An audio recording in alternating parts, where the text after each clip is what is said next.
The roar of engines rumbled through the summer heat as a line of polished motorcycles rolled into the gravel parking lot of a lonely roadside diner.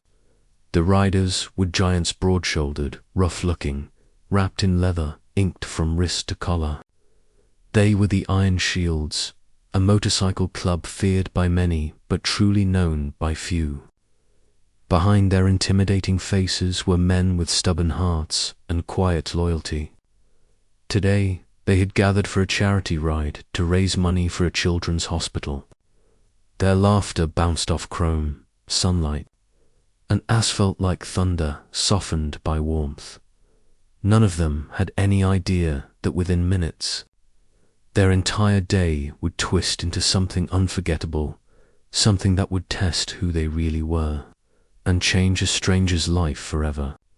Suddenly, through the shimmering heat and exhaust haze, a tiny figure burst into view. A little girl in a ripped red dress sprinted barefoot across the lot, her cheeks streaked with dirt and tears. The sound of her sobs sliced through the deep engine rumble. Every biker turned. She stumbled forward, shaking, hands trembling, breath tearing out of her chest like she was running from a nightmare. The men froze. Tough faces softened with confusion. Then her voice cracked through the silence, small, broken, desperate. "Please, they're hurting my mama. Please help."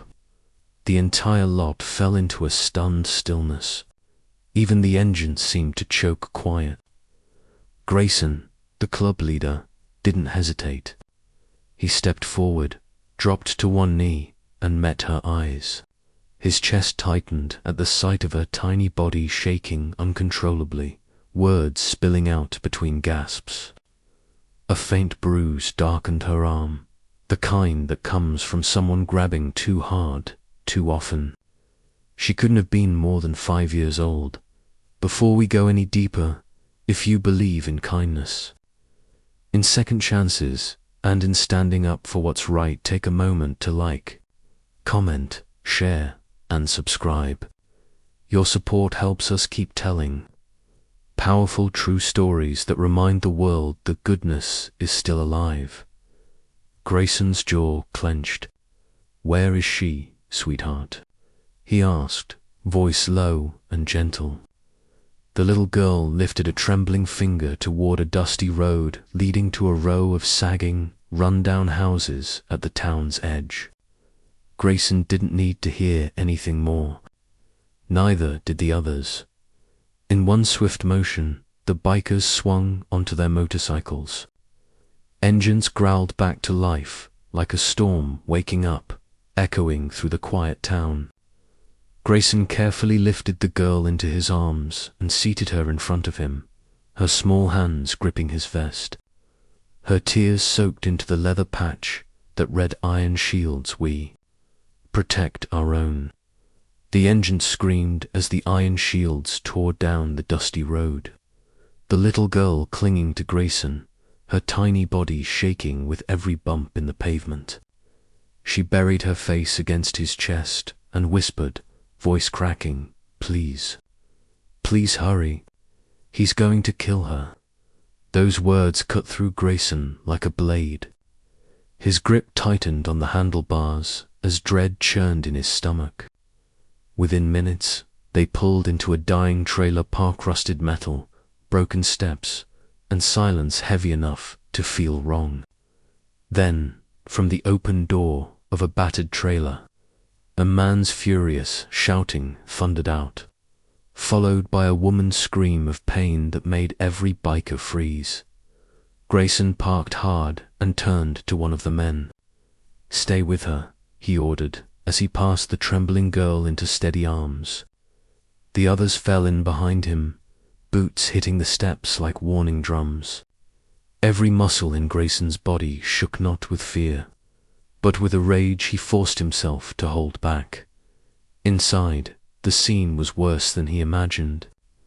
A large man stood over a woman curled on the floor, her arms lifted to shield herself, her face bloodied. His hand was already rising for another blow. Grayson didn't give him the chance. He caught the man's wrist mid-swing and yanked him backward, slamming him against the thin trailer wall so hard the drywall split. The abuser roared, thrashing like an animal, throwing wild punches fueled by anger and alcohol. But Grayson didn't budge.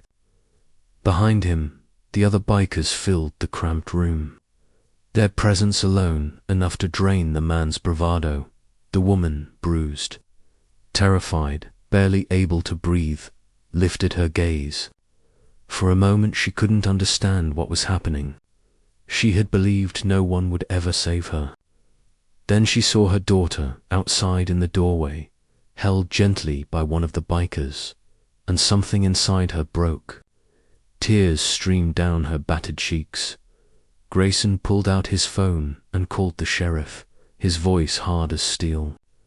Everything had to be done the right way, no mistakes. They waited inside until the deputies arrived. The man was dragged out in cuffs, still spitting rage and curses, but powerless now. It was over. For the first time in far too long, the nightmare was truly over. Her name was Emily. She could barely stand from the pain. Trembling so violently, Grayson had to help her outside. When the sunlight touched her face, she saw her little girl say freely safe, and the child ran into her arms. They collapsed together, clinging like they'd been drowning for years. Even the toughest bikers turned their heads, swallowing their emotions. And the Iron Shields. They didn't walk away after that. They didn't just rescue Emily and walk away. They stayed.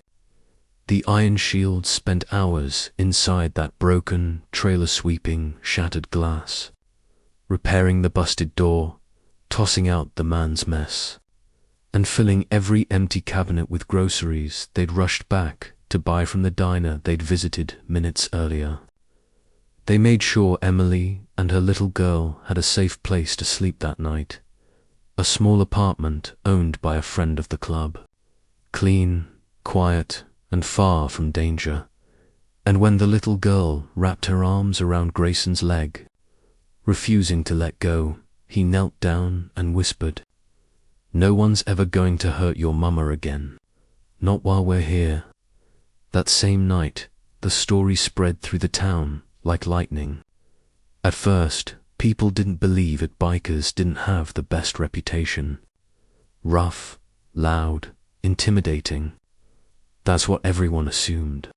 But once they heard what the Iron Shields had done, the entire town began seeing them differently. Neighbors donated clothes and toys for the child. The diner owner offered Emily a job on the spot. For the first time in years, she smiled, not out of politeness, but out of relief.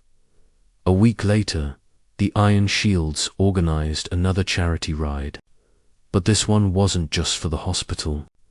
This time, they rode for something personal for Emily and her daughter.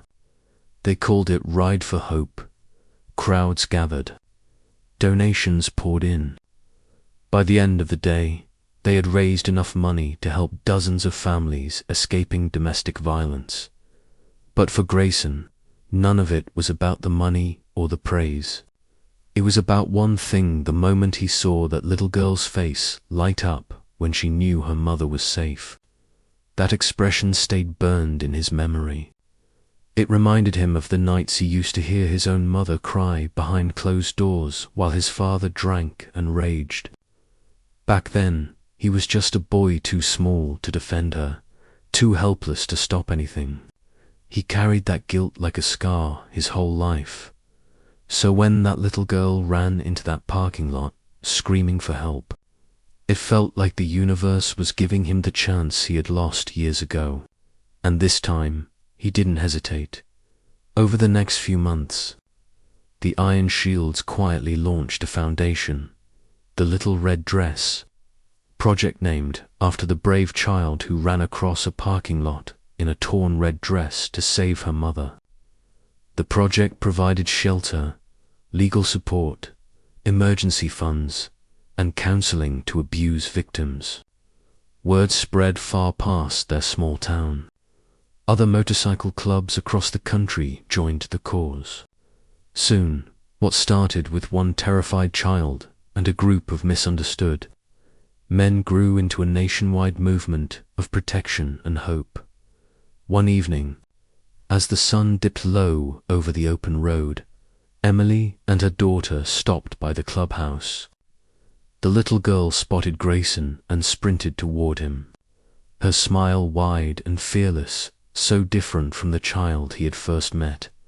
She was now wearing a tiny patched vest, honorary member stitched neatly above a small embroidered red heart. When she reached Grayson, she wrapped her arms around him with all the strength her little body could manage and whispered, "Mama says you're our angel." Grayson swallowed hard, eyes stinging. "No," he murmured, shaking his head gently. "You were the angel, kiddo. You saved her." Life began to rebuild itself, piece by piece. Emily found a full-time job, her laughter echoing through the small apartment they now called home, a sound her daughter had once been too scared to dream of. The little girl started school, proudly showing classmates the leather bracelet the bikers made for her engraved with two simple words, "Stay brave," on weekends. Grayson would ride by their new place. He never stayed long and never wanted attention.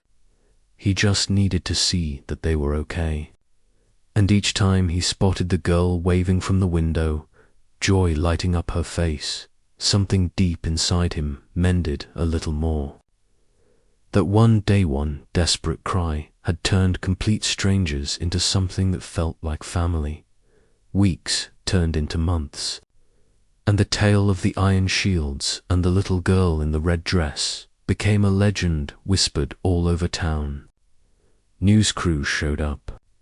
Donations poured in. Hundreds of families found shelter, safety, and hope, all because one child refused to stay silent. And because a group of men who looked rough on the outside carried hearts stronger and softer than anyone expected. It wasn't about being heroes. It was about choosing what's right when the moment demands it. About proving that real strength isn't measured in fists, leather, or tattoos. It's measured in compassion, in courage, in the willingness to step forward while